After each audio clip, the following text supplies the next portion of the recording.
que el otro grupo que lo solicita.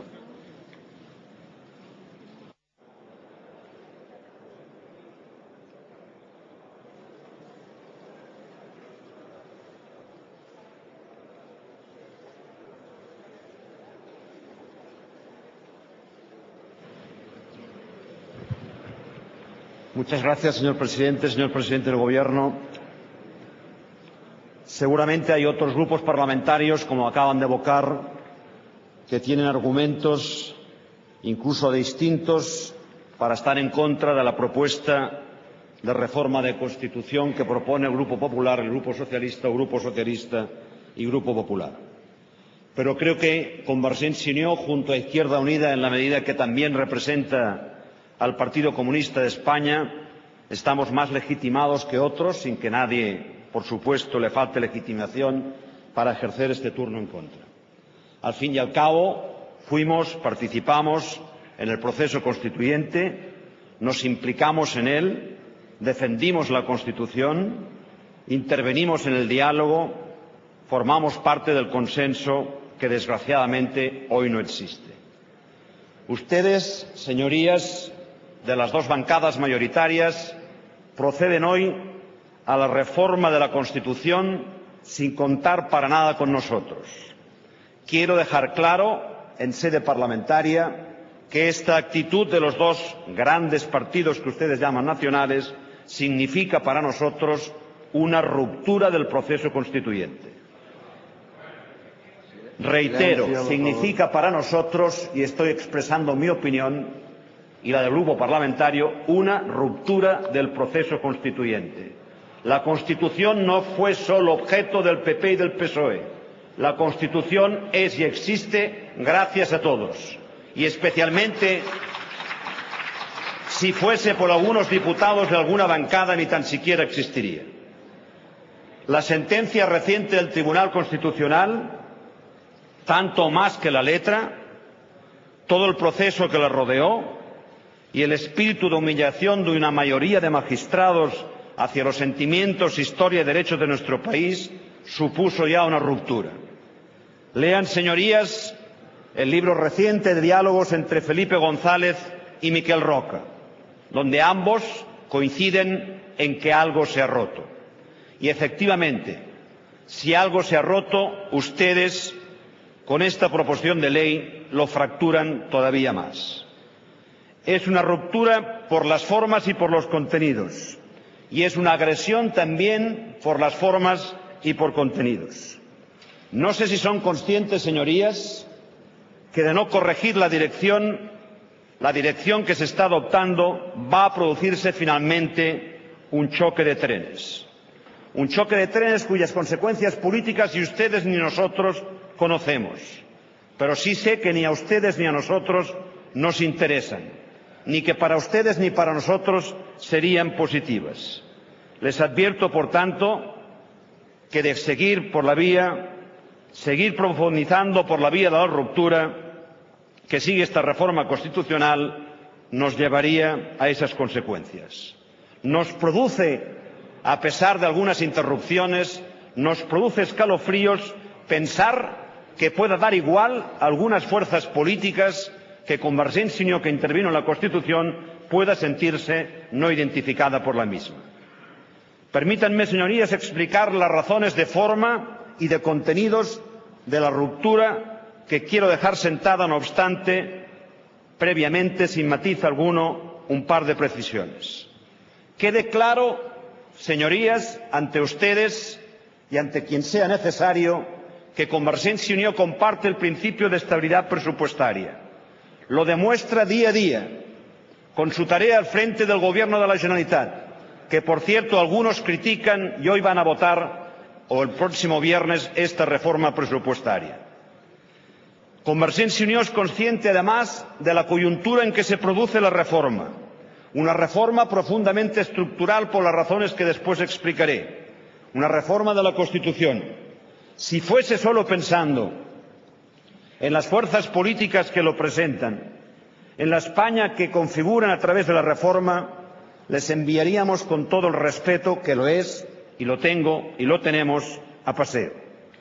pero sin duda la situación económica, la financiera propia de Cataluña, gracias a la herencia recibida, los posicionamientos de las instituciones europeas, la necesidad de credibilidad frente a las instituciones y los mercados a los que habrá que seguir acudiendo deberán tenerse en cuenta a la hora definitiva de tomar la decisión sobre esta proposición de ley.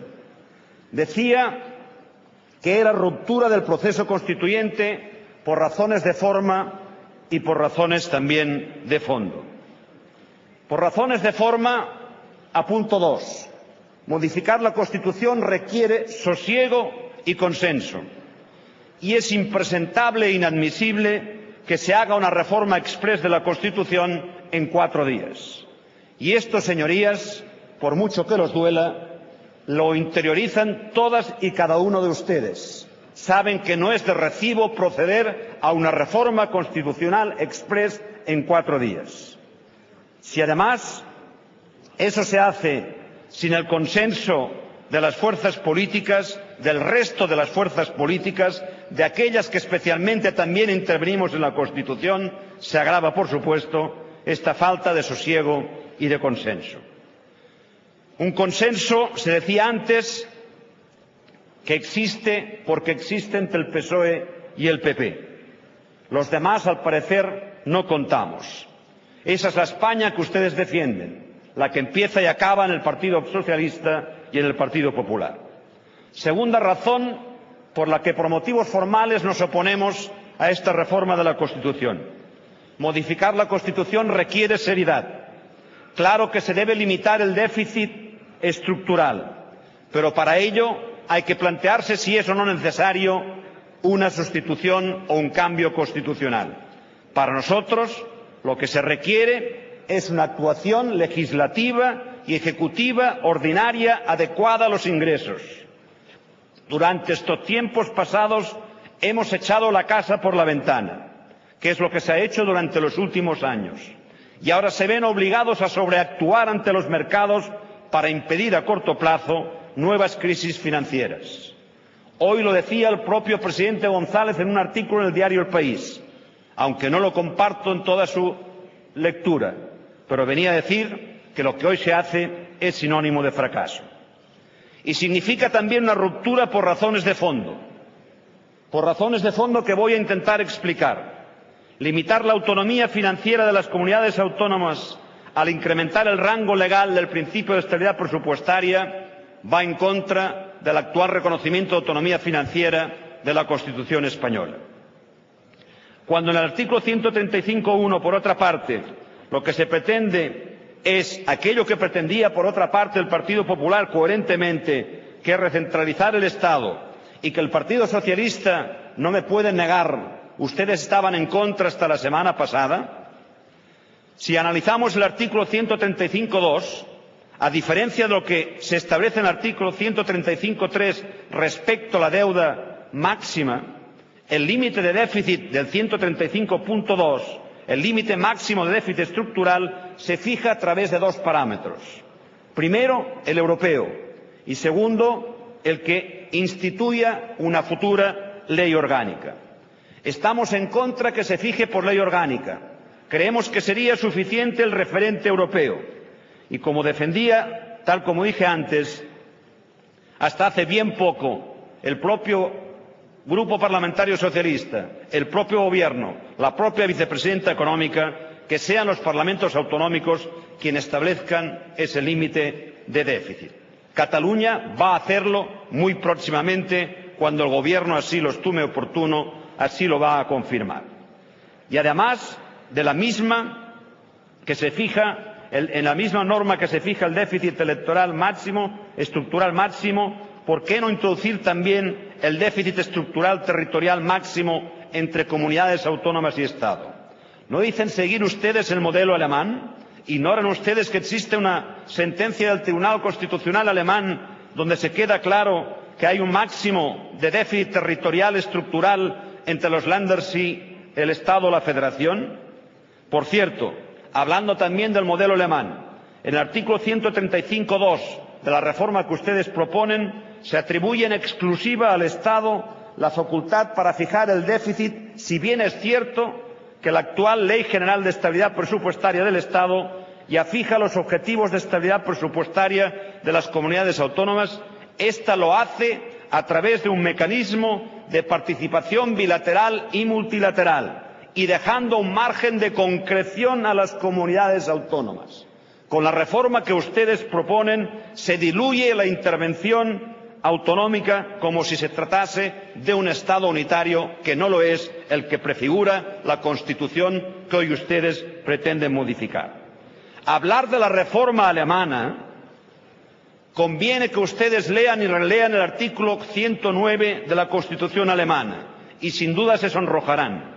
Además, en el caso alemán, los Länders tuvieron protagonismo en la reforma constitucional que dice inspiran la que ustedes presentan. Por ejemplo, la comisión que redactó los proyectos de reforma estaba integrada paritariamente por representantes de la Federación, es decir, del Gobierno del Estado, y del Bundesrat, es decir, de los gobiernos de los diversos Länders. En nuestro caso, su equivalencia sería los gobiernos de las comunidades autónomas. Y es más, a lo largo de la tramitación se incorporaron diversos representantes de los parlamentos de los Länders para llegar a configurar el resultado final de la reforma de la Constitución alemana, cosa que, por supuesto, aquí no ha existido, sino todo lo contrario.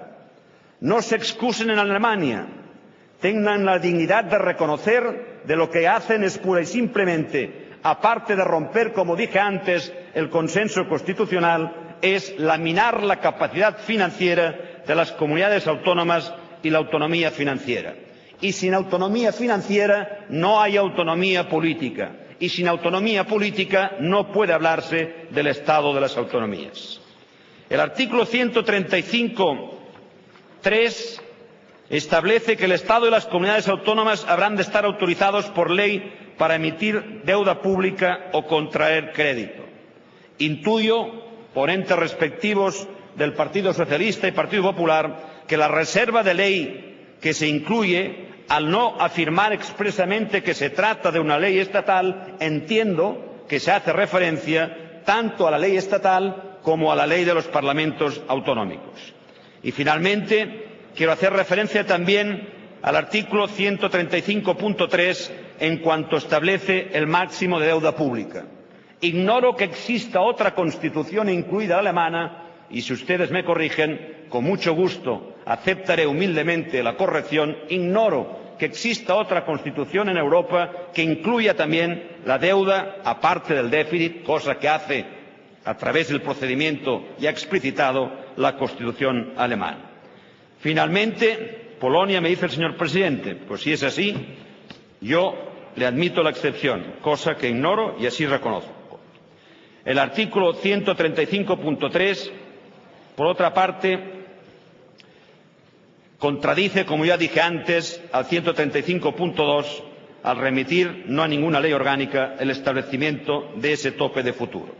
Me atrevo a decir, por otra parte, que la disposición adicional quizás más bien debiera ser, pero no es algo importante para nosotros, una transitoria que no una adicional. No puedo pasar por alto algo que sin duda está también en el espíritu y en la letra de esta proposición de ley, y es el acuerdo político entre ambas formaciones políticas.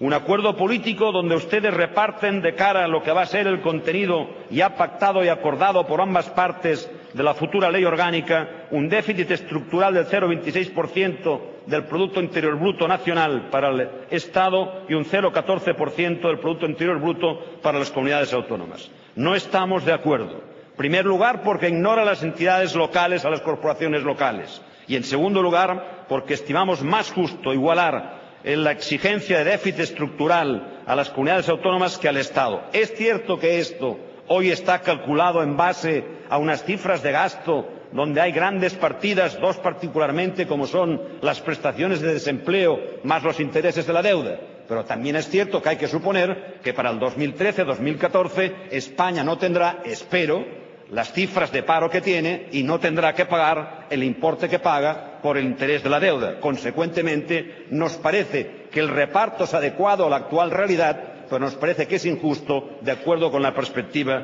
de futuro. Todo insistiendo, además, en lo que representa marginar a las corporaciones locales, para las que también nosotros proponemos un déficit estructural del 0,4%. Acabo, señorías, como empecé, porque se acaba mi tiempo. Ni es necesario, a nuestro juicio, establecer el principio de estabilidad presupuestaria en la Constitución, aun estando de acuerdo con ello. Ni menos necesario es todavía que ese principio de estabilidad presupuestaria se fije en una ley orgánica. Es, a nuestro juicio, esperpéntico que con nocturnidad y alevosía, al margen de grupos parlamentarios que intervenimos en la redacción, defensa y aprobación de la Constitución, rompan, hagan añicos el consenso constitucional. Creo sinceramente que con esta reforma